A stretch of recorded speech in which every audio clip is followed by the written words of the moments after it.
गोंदिया जिल्ह्याच्या गोरेगाव तालुक्यातील देऊटोला बबई शेत शिवारामध्ये एका 25 ते 30 वर्षे वयोगटातील अनोळखी महिलेचा मृतदेह अर्धवट जळलेल्या अवस्थेत आज सकाळी आढळून आला।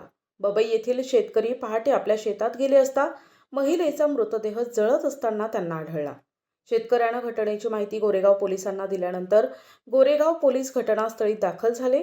घटनेचं गांभीर्य ओळखत गोंदियाचे पोलीस अधीक्षक गोरख भामरे यांनी देखील घटनास्थळाची पाहणी केली असून महिलेची ओळख पटविण्याकरता पोलीस तपास करत असल्याची माहिती पोलीस अधीक्षक गोरख भामरे यांनी दिली आहे।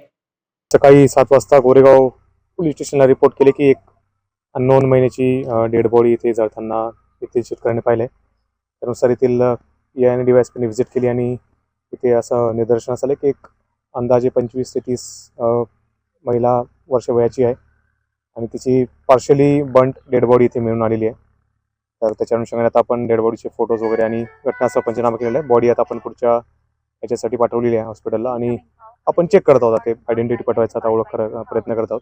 आयडेंटिटी पटवल्यानंतर पुढच्या याच्यामध्ये तपास करणार आहोत। तर महिला अविवाहित आहे का? अजून त्याची आयडेंटिटी आपल्याला माहिती नाही, त्या पुढचं आपण सांगता येत नाही।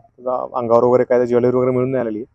एकदा आयडेंटिटी आपल्याला पटली की पुढचा तपास करता येईल। प्रतिनिधी राधा किसन सुटे, NTV न्यूज मराठी, गोंदिया।